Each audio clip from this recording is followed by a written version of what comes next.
So this talk was originally titled, "The 7 Deadly Sins You Could Possibly Commit When Undertaking the Teaching of Writing to Children." However, that title has a few problems. Number one, it's just too long. Number two, 7 is too many things, especially when you're talking about sins. And number 3, of course, is sin is just not a popular word. Nobody wants to hear about it. So I softened it up to the 4 deadly errors. But I always do feel the need to kind of give people a warning. There is a chance that as you hear this talk, you could feel a bit guilty. Oh no, I did that to my poor children. And I don't want anyone to feel guilty at all. So a couple points. Number one is the only way I could give this talk is to actually have made all of these mistakes myself many times. And number two, I don't know, with whatever power is vested in me, I absolve you in advance. You can just not worry about the past. It's all about getting better and moving forward. So there are 4, and I don't think they have any particular hierarchical position, but I will start with the one which is probably most common in our experience, and that would be overcorrecting. Overcorrecting. Now there's 2 parts to this, over and correcting. So I will start with the second part first and address this word, correcting. I do not think that this is a good word to use in the context of teaching writing to children for a few reasons.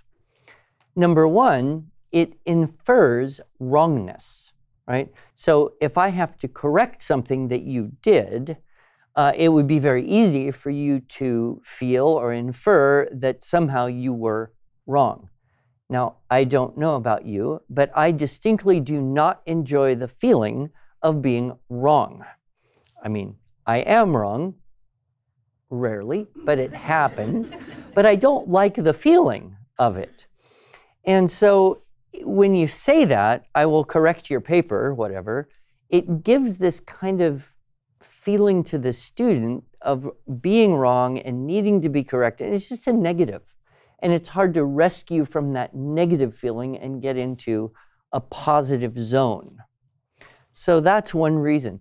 The second reason I would suggest that it's not the best word is because, well, let's face it, there are things you can do in writing that are perfectly correct, but do not sound good at all. There's other things you can do that are not quite legal, but are very stylish. So it isn't like math. It's not always right or wrong. It's not always black and white. There are any number of ways to do things with words on paper, and when we say the right way, it implies an only right way.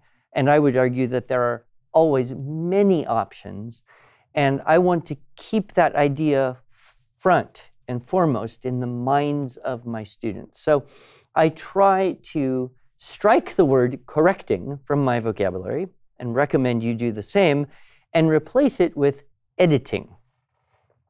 Editing has a different implication. First of all, it means you've got something and you can make it better rather than it was wrong and it has to be made right. You've got something, and by editing, it will be improved. Then, of course, as a writer, your editor is your friend. Right?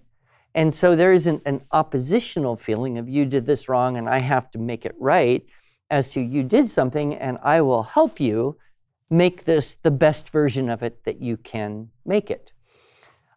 I, for example, have several people who will edit what I write, and I am profoundly grateful for my editors. I love them because they help me avoid looking stupid in public. In fact, I would be an idiot to write something and send it to thousands of people without having at least one person, and preferably several people, editing and perhaps giving suggestions or clarity, or flat out catching a mechanics or grammar error that might look bad. So I love my editors, and I want my students to have an editor that they can love in that same way. So I would suggest that you replace the word correcting with editing. Now, I discovered something about myself, which is I really don't like marking student papers. I love teaching, and I don't like messing with the papers they give. And I know I'm not alone in this. In fact, according to a poll I saw a few years ago, the #1 reason why teachers don't give more writing assignments to students in schools, they don't want to correct them. They don't want to edit them. They don't want to grade them. They don't want to mess with it. So they make their lives easier by giving fewer assignments. The problem is, if you want to get better in writing, the way to do that is to do more writing. So there's a problem and a paradox that I think needs to be resolved.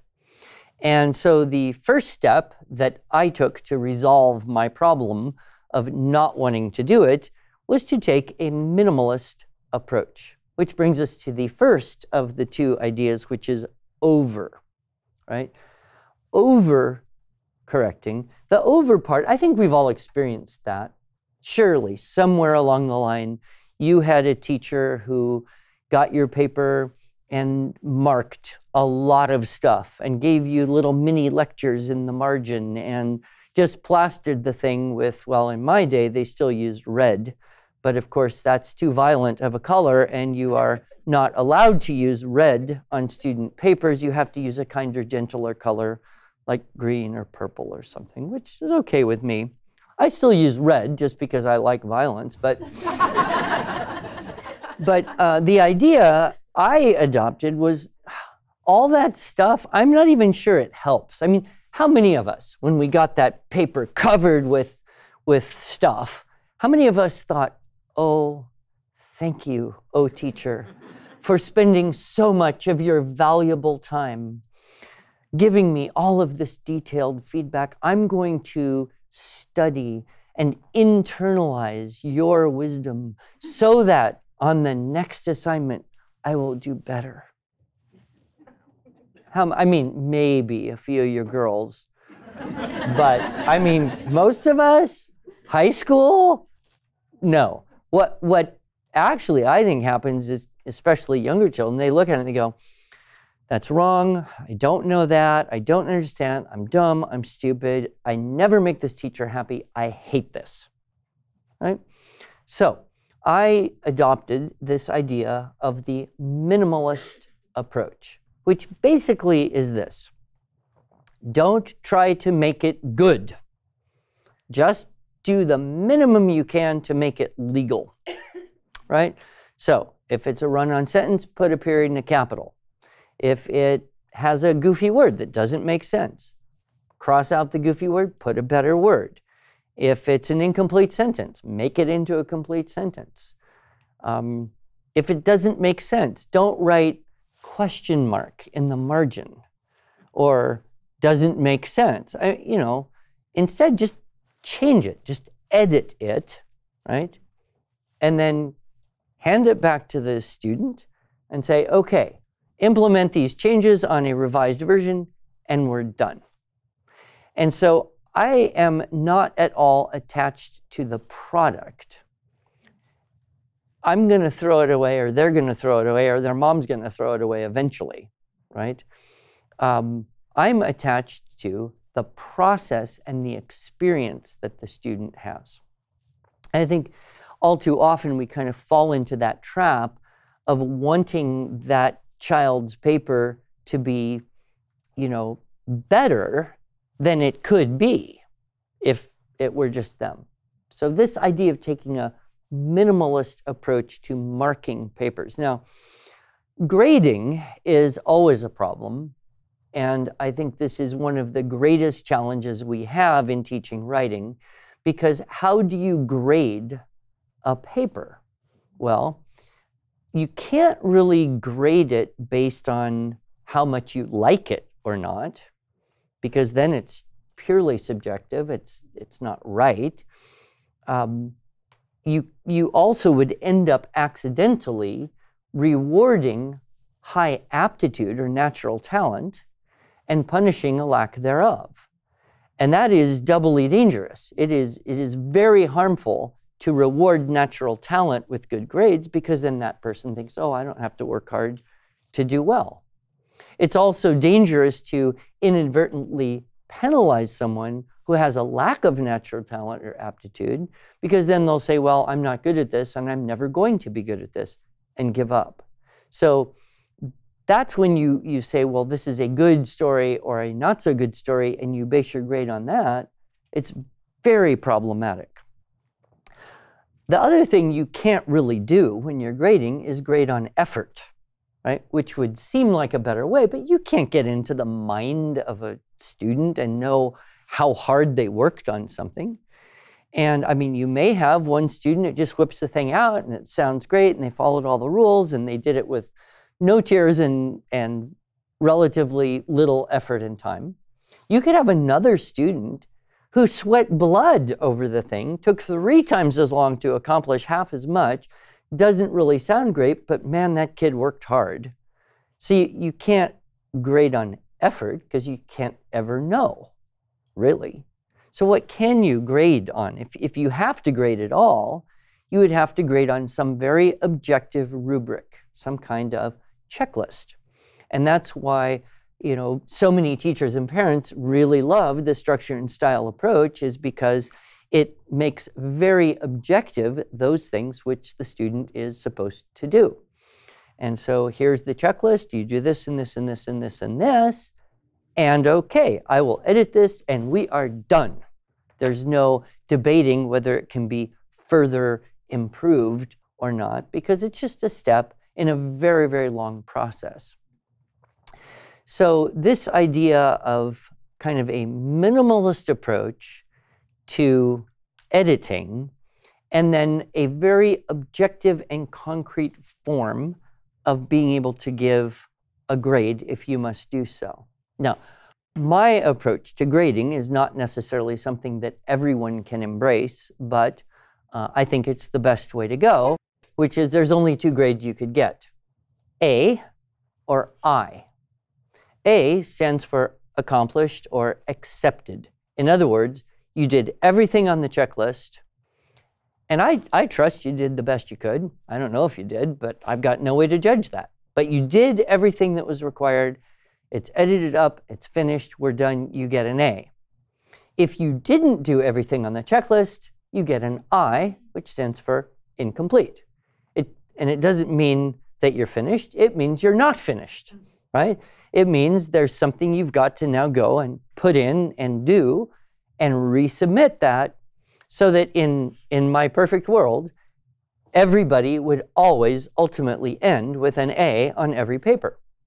Why? Because they would have pursued that assignment to the point where they got 100% of the things on the checklist and you're done. Now, would every paper that has an A on it be as good as every other paper that has an A? No. There could be a radical difference, which means if you're working in a school, you kind of have to maybe educate the parents a little bit about how you're doing this. Because they might look on the wall of your classroom and say, well, this story is so much better than that one, but they both got A's. That doesn't make sense, right? So you'd have to then kind of communicate what you're trying to accomplish is to help the students acquire the skills to be excellent writers in the future.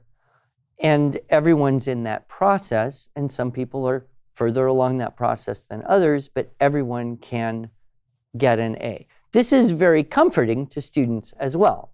I mean, if you enrolled in a class and you knew that if you worked hard enough, you could get an A on every paper, you'd be encouraged to do that work, would you not?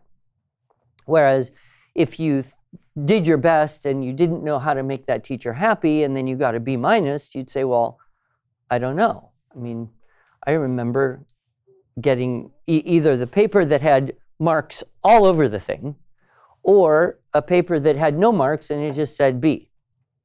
Like, why is it a B? Why isn't it a C? Why isn't it an A? I don't know. There's no explanation. So we try to get away from that.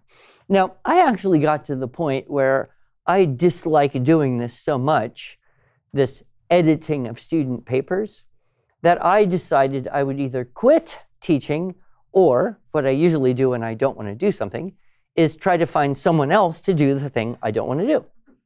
And so in this case, I thought, okay, I don't want to edit these student papers, so they should go find some other person to do this, an editor. So I got the idea. And the first year I tried it, worked so well, I've done it every year since then. Whenever I'm teaching kids, I would say, your first assignment is to hire an editor. And I am not it. If you want to hire me, I'm $150 an hour, and I'm pretty sure you could get a better deal elsewhere. So you need to go hire an editor who will proofread your paper and fix stuff up, and then you will implement those changes, and then I will look at this finished, pretty close to perfect version.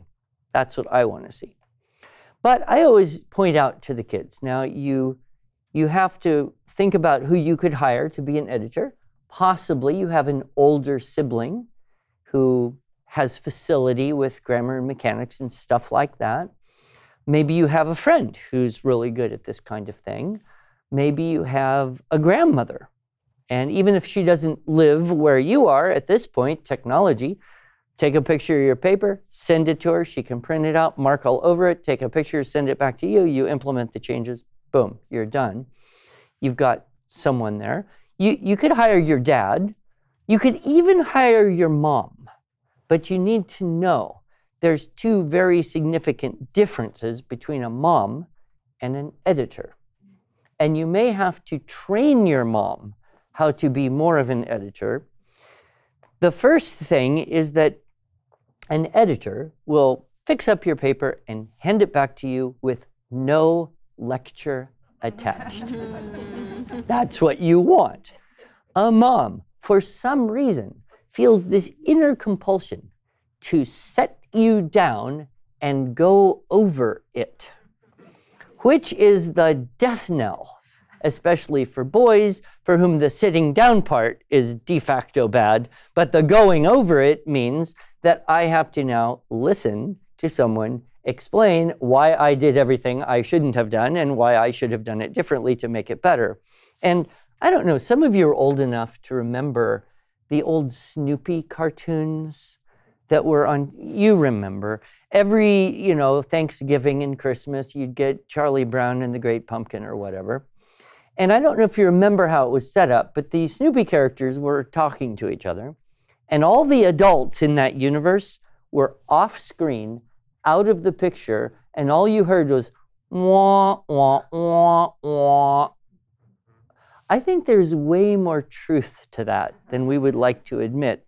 Because when you start talking to a child, telling them stuff, very shortly, I suspect they are not hearing what you're saying. Or worse, they're superimposing over what you're saying with this recording. I'm dumb, I'm stupid, I never can make her happy, I always do this stuff wrong, I hate this. And we don't want that. So you may have to explain to your mom, if you're going to hire her, that what you would like her to do is edit your paper and hand it back with a smile, and you will then go off and decide whether you want to implement those changes or not. Because if you're the writer, that is your ultimate responsibility. And I will tell you, as a writer with an editor, sometimes I reject the suggestion of an editor. It was funny, though. I first tuned into this when I started the IEW. I had no money. I didn't pay anyone to do anything. It was just me and my family. That was it, right? Bootstrap business. So I had to get my wife to proofread my stuff. Well, she would do that and she would make marks, and then she would expect me to sit down and listen to her explain why she made all those marks that she made. And I just remember sitting there thinking, I don't need your logic. I don't need your explanation. Just give me the thing and I'll go decide if I like your suggestions or not. And then I thought, wow, if I'm feeling this kind of emotional yuckiness with my wife, who I love so much, think about a little boy and his mom and that. So the other thing that I tell kids, and I do this right on the videos that we made. So if you use our videos, I will tell them. So you need to know this in case you use these videos. The other difference between a mom and an editor, moms are free, editors get paid. So you have to pay your editor. Now, your mom doesn't want your money. She wants your service. So when you ask for the editing, you say, "Dearest mother, could you spare some of your valuable time and edit this paper for me? And I, of course, will be very busy scrubbing the floors and the toilets and the tub and the sinks and cleaning the mirrors in your bathroom." That's usually a deal, right? But if that doesn't work, a nice little back massage, whatever. But you want to compensate your editor. So it kind of formalizes a little bit a relationship that benefits from formality in that way. And I finally got to the point where I wanted the editor to take this kind of minimalist, efficient approach. So I actually have a thing that I wrote called Letter to the Editor, and I give it to the kids and say, okay, once you've hired your editor, give them this letter and it will tell them what I would like them to do. So when I teach a class now, I live in a fairly rarefied world. School teachers don't necessarily live here, but I expect the kids to write their first draft, give it to someone, get edits, then they implement those changes either by typing it or copying it over, and then they attach in one big pile the keyword outline, the rough draft with their editor's markings, a final version that they have approved with all the indicators and things that are needed, and the checklist on top. And then I can look at the whole thing, and I don't have to spend much time. I can read it or not. I can count the underlines and look at the numbers in the margin. I can look at the editor's marks, and there I can see some of the things that we might want to address in terms of grammar, mechanics, and things like that. I have also discovered that a very good way to do this if you're a teacher and you are either looking at the kids' papers or you are still editing the kids' papers for them, is what I would do is I'd find some goofy thing, right? And I'd fix it here, but I would copy it onto a piece of paper. I'd find another goofy thing, fix it, and copy it. Next paper, goofy thing, fix it, copy it. Hand these back with a smile. And over here on my little piece of paper, what have I got? Lesson plans, right?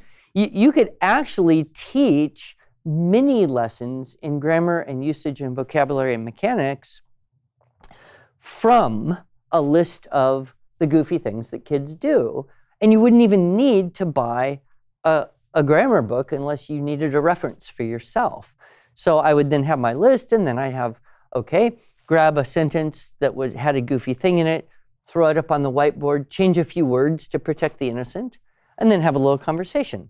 Does this make sense? What do you think? Right, wrong, good, bad, correct, not correct? What do you all think about that? And so you teach a little mini grammar lesson right at the point of need.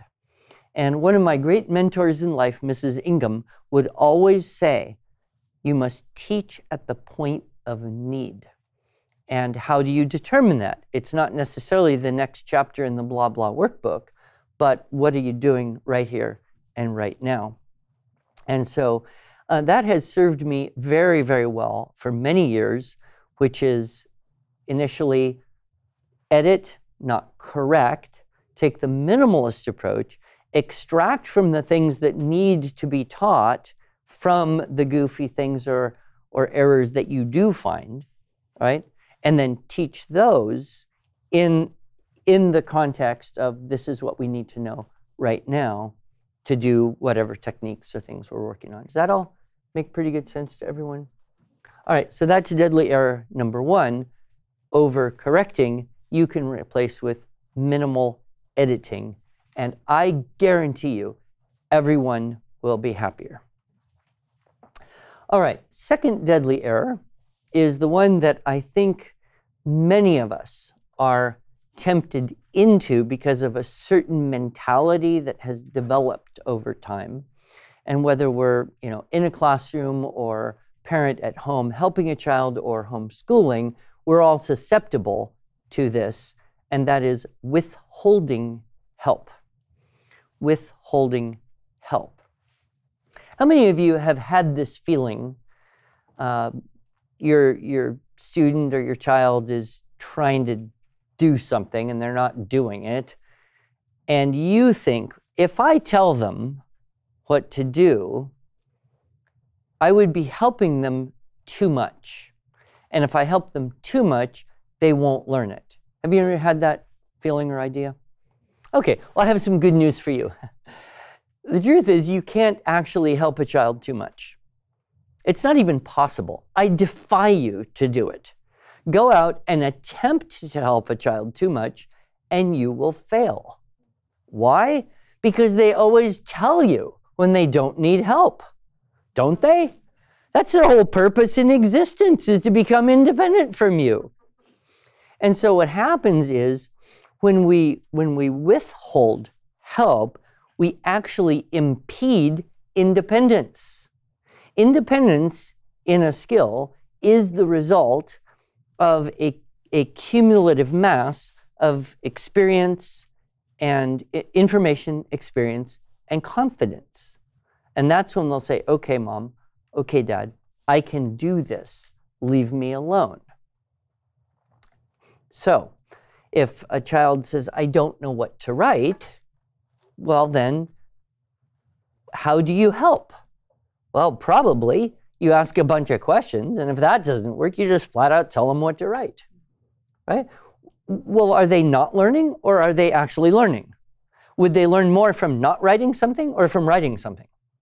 It's kind of funny. I had a few experiences that illustrate this. One time, I was working with a charter school in Colorado, and I had done a couple days of teacher training, and then we were supplementing this with some demonstration classes.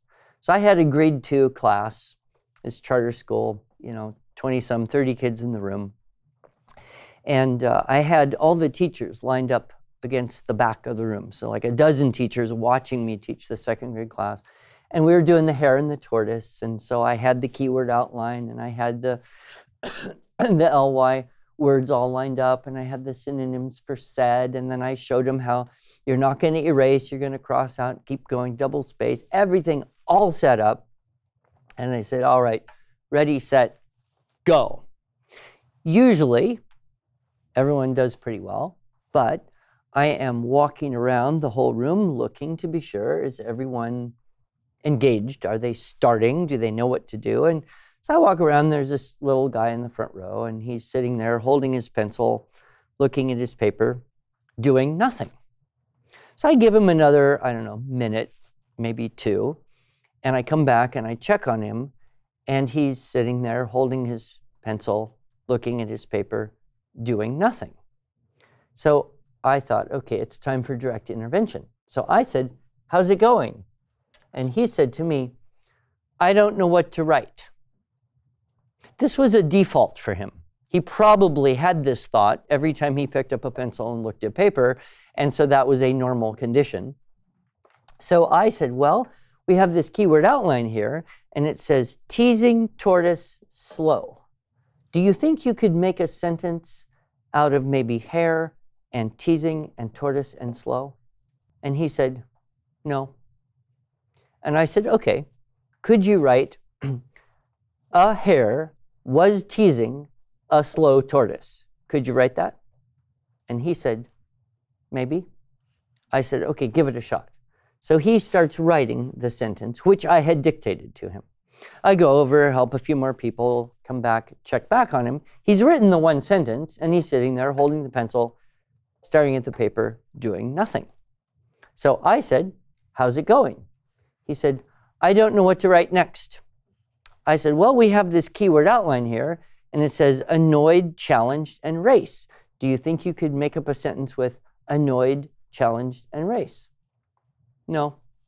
All right, could you write this? The tortoise was annoyed and challenged him to a race. Could you write that? Maybe? Okay, give it a shot. So he starts writing this sentence, right? I go over and help a few people. I get back. By the time I get back to him, he's already launched in to the third sentence. He didn't need me to dictate the third sentence. It only took him a repetition of twice to get the hang of this idea.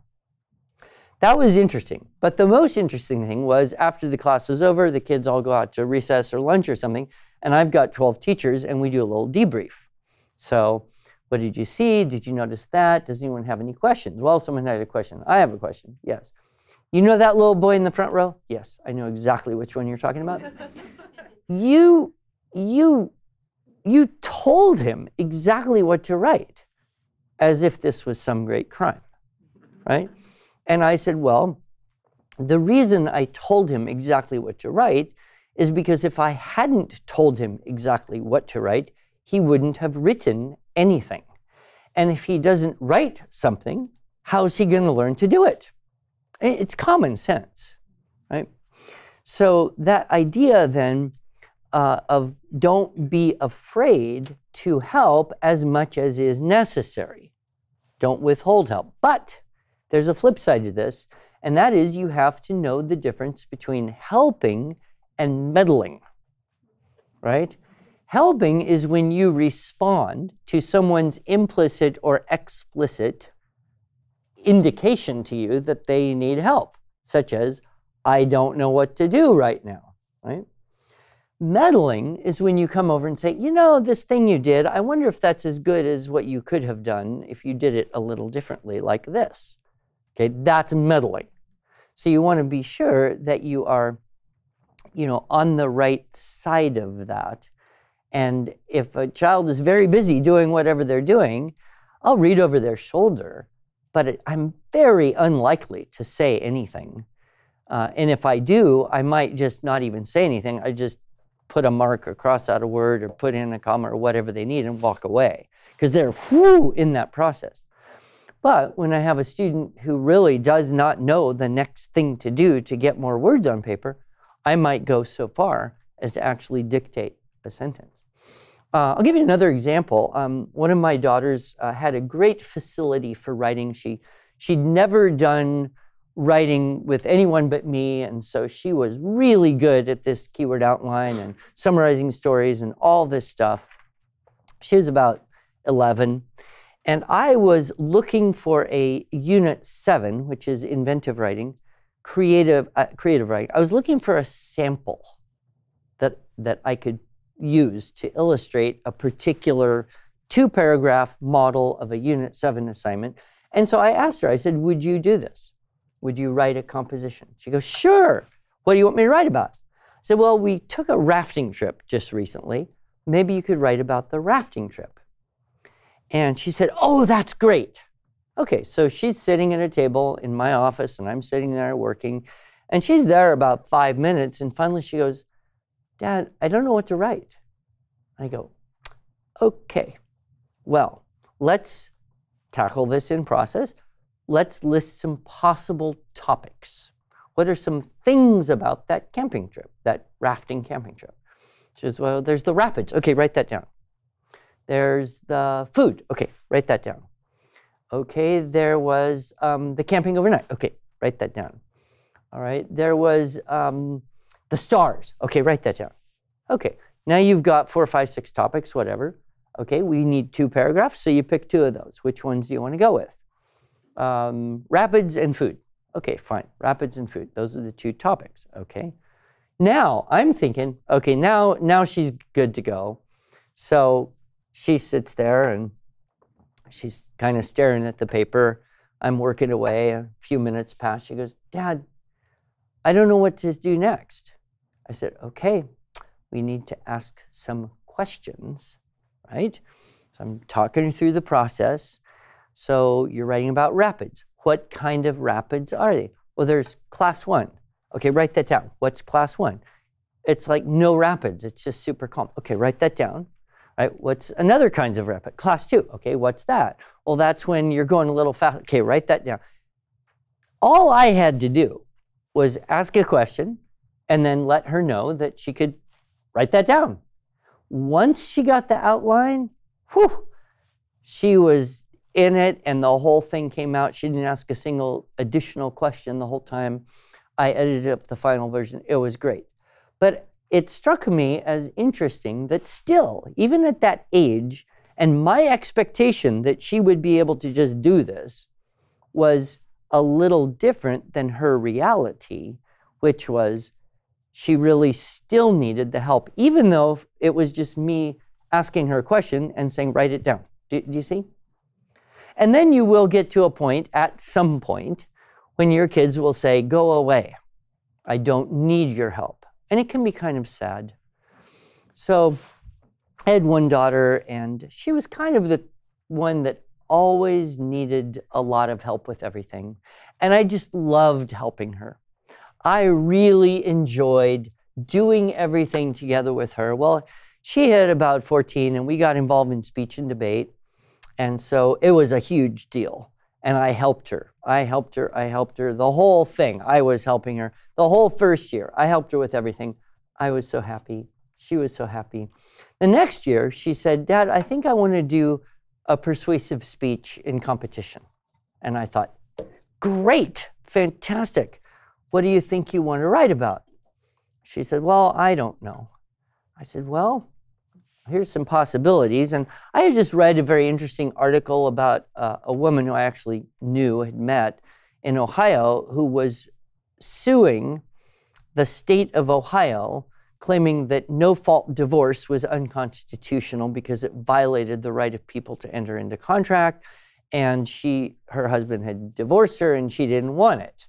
So I just thought that was kind of interesting. So I pointed out, I had read this thing and she talked about it. And we have divorce on the edges of our family. And so she thought, okay, that's interesting. So anyway, I printed up a bunch of stuff. And then I went away on a trip. And I came back and I said, well, we better get started on that persuasive speech. And she said, well, I already wrote it. And I thought, without me? And I said, well, can I read it? And I think she tuned in to my emotion because she said to me, yeah, Dad, you can read it, but I just had to do this one myself, right? And she hit that point where she needed to do it herself. So I read it. It was not the speech I was planning for her to write. It was very, very different. But, it was her thing. And she wrote it and we edited it up and she memorized it and took it into competition.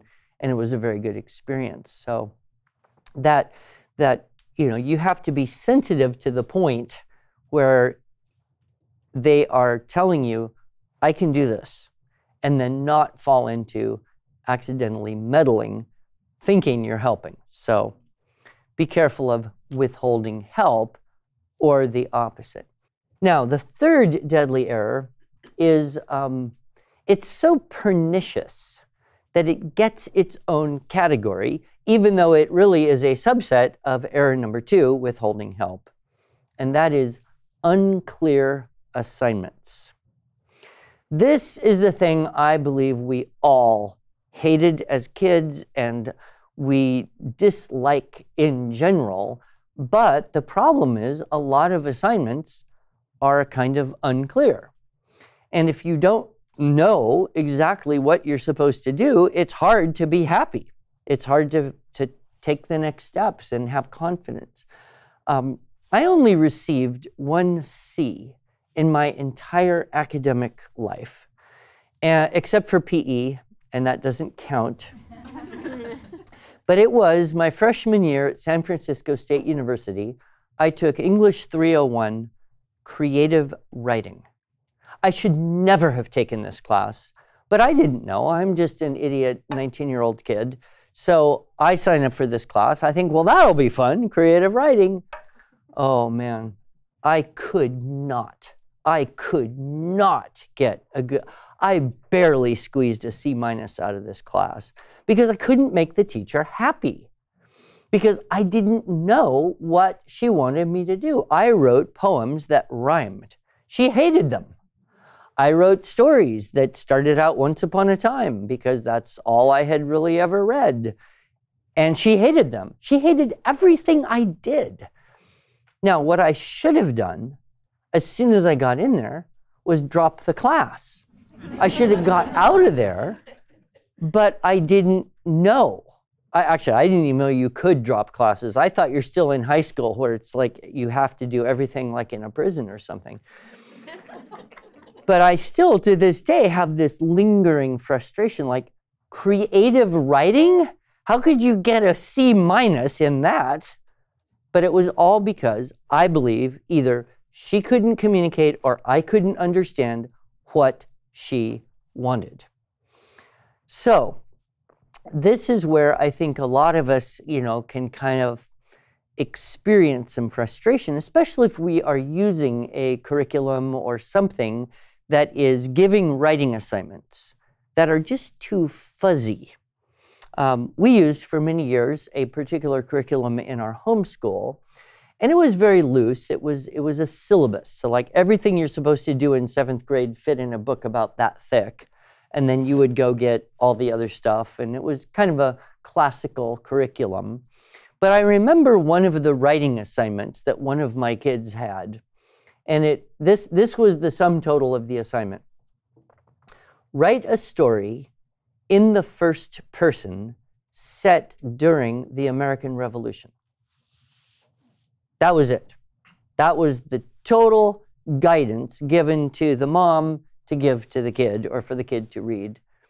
And I looked at that. I thought, I couldn't do that. I couldn't do that because I wouldn't know when I had done that, right? So fortunately, me being me, I knew what to do. So I said to my child who had to do this because mom said, okay, number one, it's a story. So we're going to use a 3-part model. We're going to have characters and setting, problem, and then a resolution.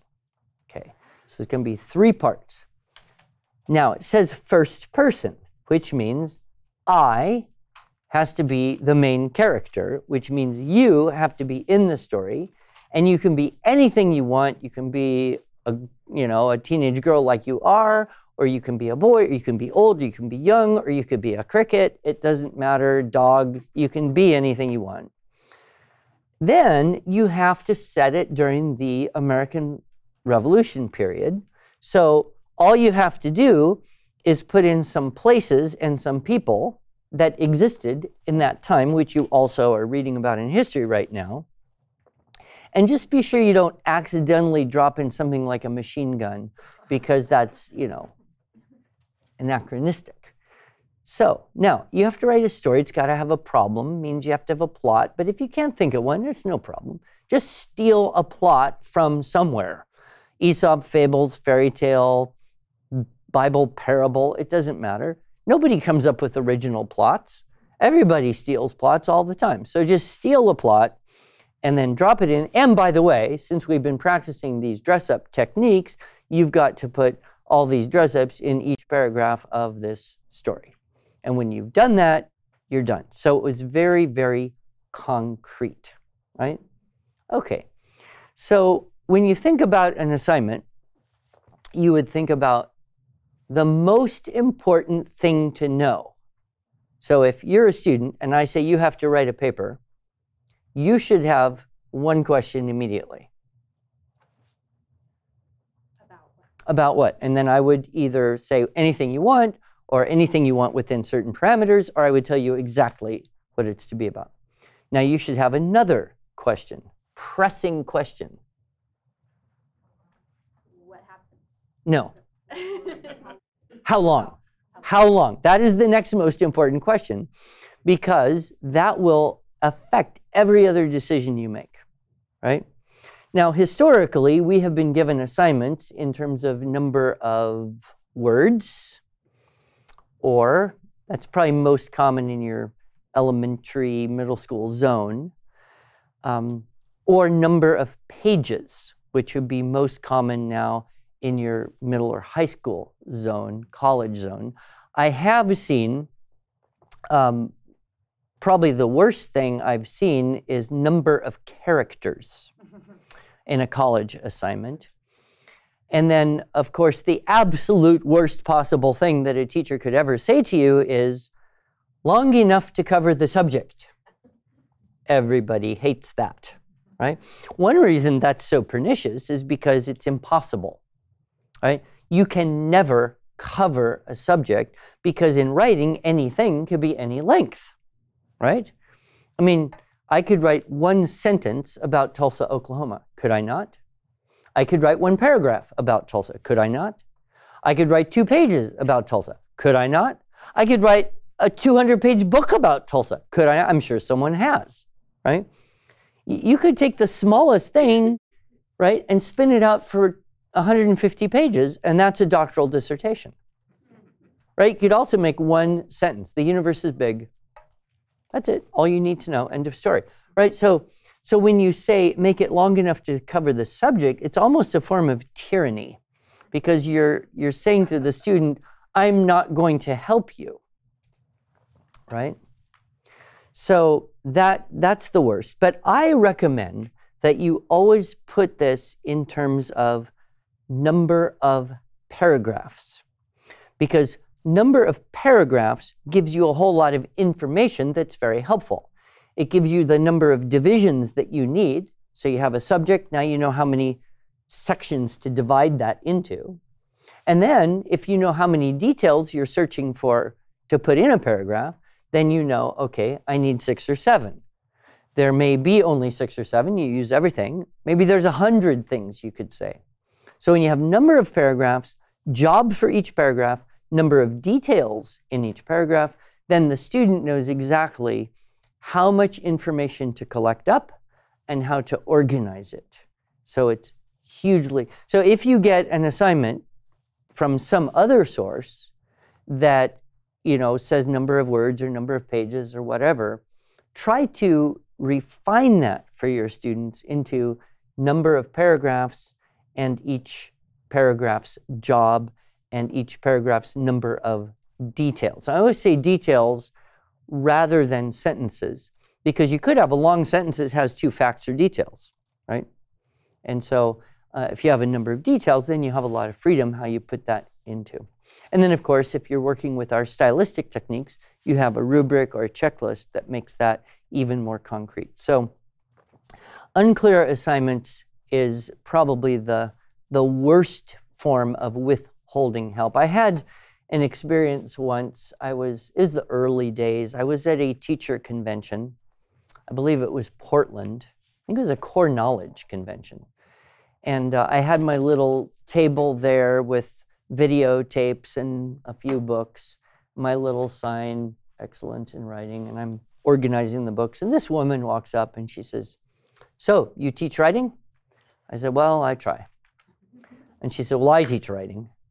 And I just got the feeling this is going to be a long conversation. But she obviously wanted to talk. So I said, "Well, who or what do you teach?" And she said, "Freshman comp." And I thought, this is going to be a long conversation. But she obviously wanted to talk. So I said something like, "So how's it going teaching freshman comp?" And she said, "Oh, the students come into high school so poorly prepared. They just don't have a clue. And I give a very simple assignment and no one can do it." Okay, stop right there. Number one, she's playing the blame the previous teacher's game. And number two, if you give an assignment and no one can do it, whose problem is this? But I didn't go there. I continued to ask questions. She obviously wanted to talk. I said, "So what kind of assignment is it?" Now, what I expected her to say was something like, "Well, I give them a poem by Maya Angelou and ask them to write a reflection paper on how it makes them feel," which would kill all the boys and half the girls right there, right? But she didn't say that. She said, "Well, I have them research an occupation or profession and write about it." And immediately I thought, okay, this shouldn't be undoable by everyone because number one, you can go get information. You don't have to tell you how you feel about it. You can go collect up actual data. Second is, it's relevant because every 14-year-old in the world is starting to think about, what am I going to do with my life? So I probed a little bit farther. I said, well, do you kind of give them a list of things to include? She said, oh yes, I give them a list of 10 things to be sure to include. So I'm mystified. This shouldn't be impossible. So I probed a little bit further. I said, well, do you give them a model, like a sample of what a finished essay like you want would look like in terms of number of paragraphs and things that are included and how it's organized? And that's when she said, oh no, I would never do that. Then they wouldn't be learning. So in her mind, giving the model or sample was going to cause them to not learn how to figure out how to do that. She was of this mentality that in order to learn that, you have to redesign the whole thing, and that to imitate something would be cheating. I tried to convince this woman to my way of thinking, but I really couldn't. She was absolutely certain that if she gave them a sample essay and kind of analyzed that with a certain number of paragraphs and all that, that would be helping too much. Consequently, her assignment was too fuzzy. Because, I mean, face it, you say, here's 10 things to include in a paper about being a fireman or whatever. Well, I know some kids who would give you 10 pages, 1 page for each of those things. I know other kids who would give you 10 sentences, 1 for each of those things. And if that's not what you want, you have to communicate that somehow, in some way. So, unclear assignments, number 3. All right, number 4, last one. Over-expectation. Over-expectation comes from 2 sources. One source is our almost pathological compulsion to compare children based on age. And number 2, the problem that kids grow up at different speeds.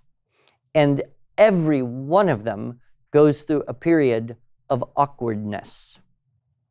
So the first problem is essentially what we have institutionalized with age-segregated class groupings.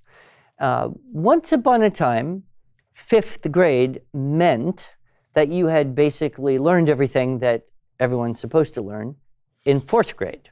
So you knew the math, you had read the stuff, you had the skills, etc., and that's why you would be in 5th grade. And if you didn't, then you would continue to do the 4th grade stuff until you did know it, at which point then you could be in 5th grade. But that worked much better in the very, very old model of one-room schoolhouses. It started to degrade a little bit when you had bigger kind of city schools and you put kids in separate rooms based on grade, because then what happened? Well, if you're in a one-room schoolhouse and you don't pass 4th grade, well, you could just stay there and do more 4th grade until you do, and that's not a big deal because nobody's going anywhere, and it's all the same group of kids. And that's how you would get, 14-year-olds who are doing 5th grade, right? The other thing that was kind of unique to a one-room schoolhouse environment that we see in homeschools now is that a child could actually be all over the map. They could be doing 3rd grade math and 5th grade reading and 4th grade spelling, and they wouldn't have to be in a grade per se. They could simply be doing challenge at the appropriate level work for whatever they were ready for. And in a one-room schoolhouse, everybody has to do most of their work independently anyway. But when we started to age segregate, then it became a big problem to hold back a student. So now, if you didn't really get the 4th grade stuff and you go on to 5th grade, well, what's going to happen is you're going to have to try to remediate 4th grade while you're doing the new stuff of 5th grade. And then that's going to happen again. And now you're trying to remediate 4th and 5th while you're trying to do 6th. And it just impacts, right? Or you could say, well, you can't go to the next thing. You have to do this whole grade again. And then, of course, the child feels like, I'm dumb, I'm stupid, I'm an idiot, I hate everything about school. So the psychologist kind of quickly decided that it would be better to just let everyone move forward in grade level and try to remediate than to hold back students. And so that was probably the biggest shift in the latter half of the 20th century, was this idea that now being in 5th grade didn't really mean anything except you were approximately 10 and a half years old, right? So then what happened is we got into this idea that somehow we have to compare children based on age. So now we say, okay, by merit of being 13 years old, you should have this knowledge and these skills, right? And if you don't, well, then you're behind. Nobody really cares if you're ahead. That's not a problem, right? I have never had a mom walk up to me at a convention and say, I'm really worried about my son. He's so far ahead, right? But I have lots of people who say, well, you know, I'm a little worried about my kid. She's behind. Well, my first question is, behind whom? Who are you comparing this child to?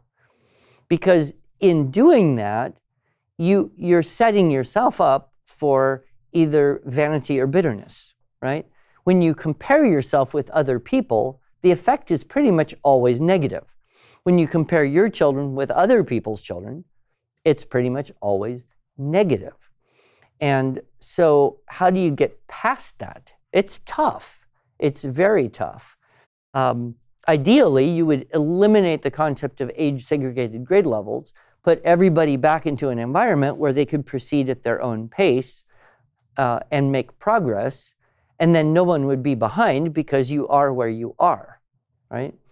And I kind of make this, comparison to, you're climbing a mountain, right? And everybody's climbing a mountain, but everybody's going at different speeds.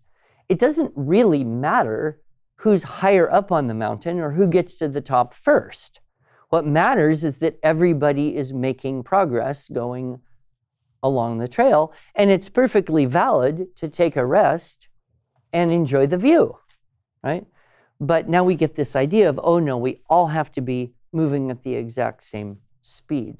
And so this becomes a very big burden, I think, on parents because of this compelling.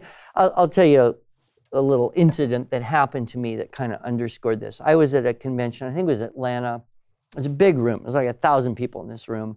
And I finished the talk. I came out in the hallway, and there's people coming over to talk to you and ask questions and all this. And then finally, they kind of go away, and I'm starting to walk back to wherever I'm going, and this woman kind of intercepts me. I had seen her out of the corner of my eye, so I knew she was coming my way. And so she walked up to me, and she goes, oh, Mr. Pudewa, could I please ask you a question? I really want to ask you a question. Okay, this was her question. What would you expect from a 13-year-old? No, she didn't even say that. She said, what would you expect from an 8th grader in writing? What would I expect from an 8th grader in writing? I know nothing about this child. Boy, girl, reading level, aptitude, history. I know nothing about this child except he or she is approximately 13 years old. I was tempted to be opportunistic and say, well, I think an 8th grader should be able to write a 6-7 paragraph expanded essay with an introduction that has a good attention-getting device that lays out the 4 or 5 topics very clearly, gives appropriate background information. Then with the 4 or 5 body paragraphs, each one would have a topic sentence and a concluding sentence that reflect or repeat key words.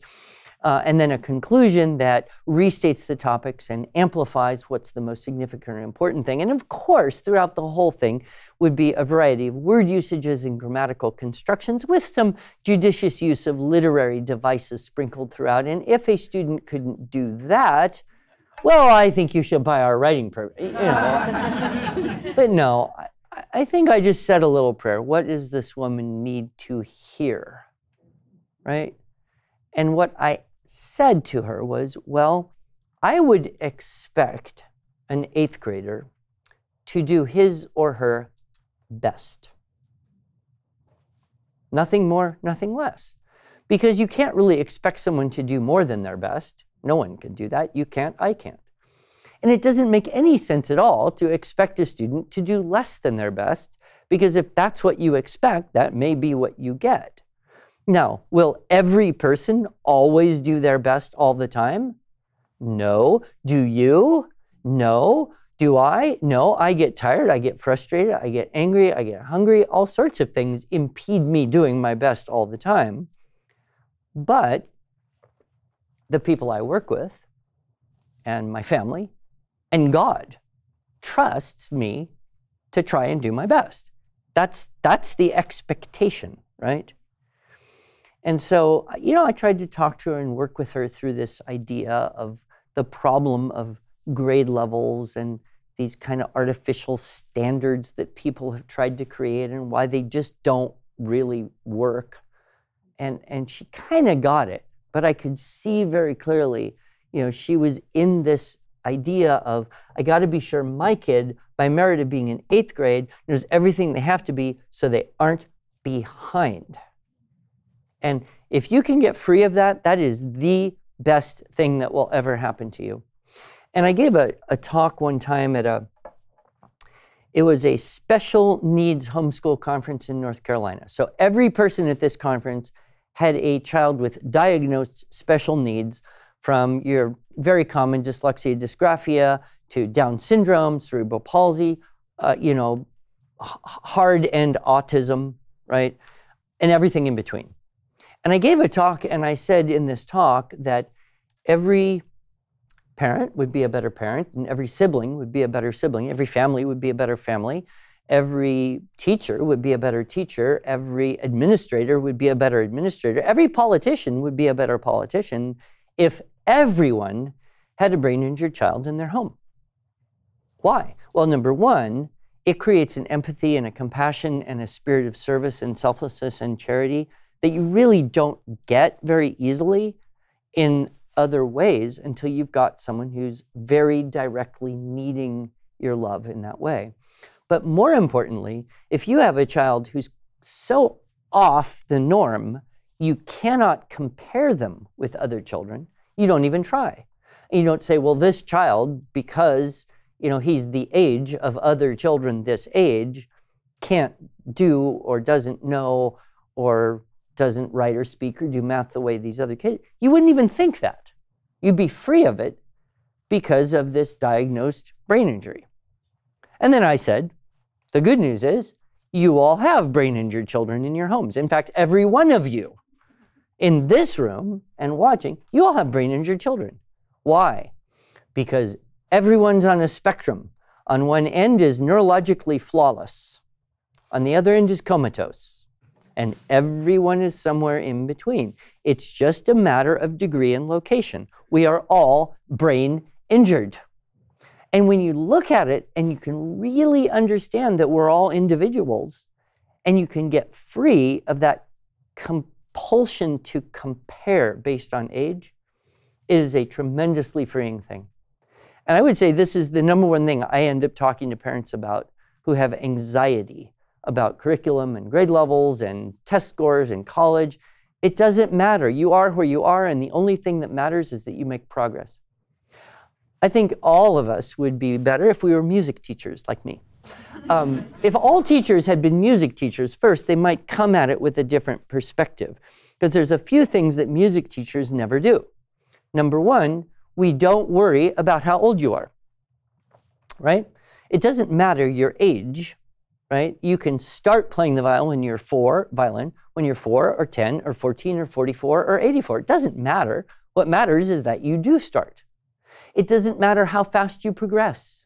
You can get through book 1 in 6 months or 3 years. I don't care. What matters is that you're making progress through book 1. And the other thing I would never do is compare children based on age and say, well, this student who's 9 plays so much better than this student who's 9, therefore this is a better student. No, I would never even think that way. So if we can kind of look at everything in that same idea as you start learning when you're ready, and you keep learning, and you make progress, and what other people are doing really doesn't matter compared to what you're doing to grow in that area. It's very freeing. All right, the last thing would be the problem of comparison based on the fact that children change developmentally and there's a really rough period in the middle. So when your kids are little and they're writing stuff, it's really easy to just be happy with whatever they do, right? So you got a little 8-year-old, she writes a story, it doesn't really make sense, but it's cute. And you say, "Aw, how cute." You put it on the refrigerator, right? And then they're 9 and it's still cute, and then they're 10 and it's a little less cute, but it's still okay cute. And they do that same kind of thing at 11, and you're thinking, this is no longer cute.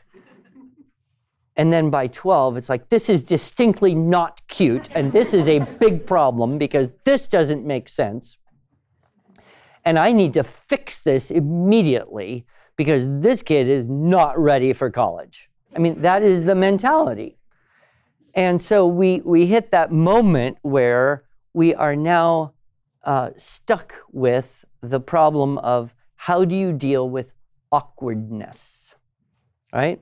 You will not avoid it. It will always be there. People walk up to me at a convention, they'll say, "Well, you know, we've been using your writing program for a year now, and I'm a little bit worried about my daughter because her writing is, I don't know, it's just awkward."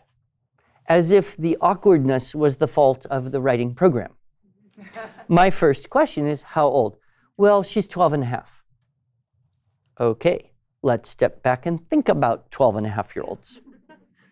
They look awkward. They speak awkwardly. They move awkwardly. They feel awkward. They feel awkward about feeling. Everything about them is awkward. Why would you not expect their writing to be a bit awkward? That would be normal for that age. But we get into this, oh no, it's not what an adult would do. And somehow we have to just force this kid to be grown up now. And that never happens that way.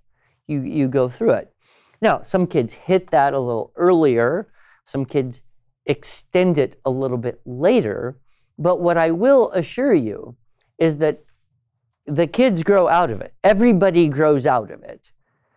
It's just not going to happen according to your schedule. This is exacerbated by the fact that every 13-year-old in the world has one full-time job, and that is to convince you that they are older than they actually are, right? So they want you to think they're all an adult, only objectively, an 18-year-old, a 13-year-old is much closer to being like a 9-year-old than they are to being like a 18-year-old, right? So you kind of just have to move through this point. And I remember my wife came to me one day. She had writing of one of the 10-year-old kids, and she gave it to me and said, "What are you going to do about this?" And I said, "What is your problem?" She said, "Well, read it." So I read it, and it did not make a lot of sense. And I said, "Well, what's your problem with this?" She goes, "Well, it doesn't make sense." And I said, "Well, she's 10 years old. One thing I do know, it made sense to her. Otherwise, she wouldn't have written it. But yes, there's some logical leaps, there's some gaps, there's some things that she will only be able to fill in with a certain level of maturity. So there's no reason to do anything about this other than just throw it away and do another one and do another one and do another one and keep doing that for a few years, right? And it will gradually improve." Well, what happened was this particular daughter did actually grow up and go off and go to a kind of a classical college, and she wrote her senior thesis on why the philosophies of Locke and Hume are degrading to the human soul. And I read it, and I did not understand it. But this was for an entirely different reason. And her tutor at the school basically said, if you want to go into philosophy or theology, you have the potential. This is good thinking, good writing. So She's actually right now in medical school, which I'm not sure how I feel about, but she wants to become a pain specialist, a neurologist. Yeah. So anyway, one last story to illustrate, and then we'll wrap it up. I was living in Moscow, Idaho, and I had this little group of about a dozen kids. And they were all, when I started, they were all about 11 to 13. And I taught this same group of kids for 2 years. So when I finished, they were all 13 to 15 or so. And I had this one boy in this class, Timothy, who just was unbelievably awkward. I mean, it was really bad. It was so bad that I would read what he wrote and I really wouldn't even be able to figure out what he was trying to say. And I remember sitting down with him one time, and he'd been with me for a year. I'm sitting down, so just tell me what you're trying to say here. He couldn't even do that. And I finally finished the whole 2-year class, and I just thought, well, you can't win them all. Right? I mean, I had some really good results with some of the kids, and some of them made their way into my seminar workbook, really good samples, great stuff. But, this one guy, and he was kind of a irritating type of 12-year-old boy, and he would fight and argue and be mean to girls and all that stuff. And I tried to be as nice as possible. But when the whole class was kind of wrapped up and I didn't do anymore, he was gone, and I just thought, well, I did the best I could, but I don't know what's going to become of him. Well, 2 years later, we were going to move out of the city, and I knew his family. They went to the same church as we did, and he called me up. He said, hey, Mr. Pudewa, I heard you guys are leaving, and I was wondering if I could come over and talk to you for a minute. Okay, sure, come on over. So he comes over to my house, and he says, well, I wanted to do 2 things. Number one, now, he's about 17 at this point, right? 16, 17. He says, well, I wanted to apologize because I think when I was in your writing class, I was probably rude a bit or a lot, and I'm sorry. I said, no problem, water under the bridge. When I was that young, I'm sure I was pretty rude too, so forgiven. Then he said, here, I've been writing this thing, and I wanted to know if you'd take a look at it. And he hands me this manila envelope, which I open up. There's at least 20 pages in there. And I think, this is interesting. And I said, well, I don't have time right now. He goes, no, my email is right here. And if you have any ideas or feedback or whatever, I'd love to hear from you, but you don't have to. So I just wanted to give it to you. Okay. So he leaves. I'm super curious. I start reading this thing, and I am in disbelief that this was written by that same student. And it started out like chapter 1 of some kind of medieval Gothic romance novel or something. I didn't know where it was going to go, but here was the astounding thing. I got to the bottom of the first page, and I actually wanted to read the second page, which is very rare. So I actually called his mom, and I said, Tim brought me this thing he's been writing, and it's really quite... And she said, oh, it's just so amazing. I don't know how to say it, but, I think just everything kind of clicked for him this year. It was like everything just clicked, and I'm so proud of it. I know your writing class had a big part in helping it. I thought, no, my writing class had nothing to do with this. This was divine intercession. This was miraculous transformation.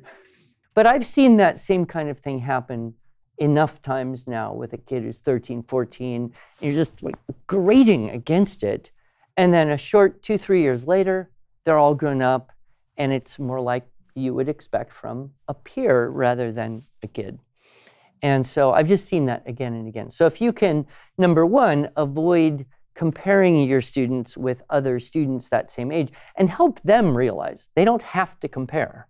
It's everybody's different, and that's the biggest thing I dislike about age-segregated classrooms is it just forces kids into an environment where they're going to compare themselves with other kids simply based on age. So you have to work very hard, especially if you're in an environment that is set up that way, to help them know. Everybody's different, taller, shorter, stronger, less strong, loves right, dislike. It doesn't matter. You're all who you are. And the only thing that really matters is that you make progress in who you are and what you're learning.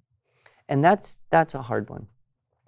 So with that, hopefully you can avoid overcorrecting, instead minimalistic editing.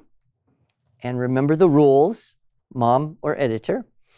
Then of course you want to not withhold help, but also avoid meddling. Make the assignments as clear as possible, and then avoid kind of a semi-conscious or subconscious over-expectation. I think you'll be free, and your students will feel a lot more free to just enjoy the whole process of growing up and learning to write better. So that's my wisdom from my life on errors. Thank you very much.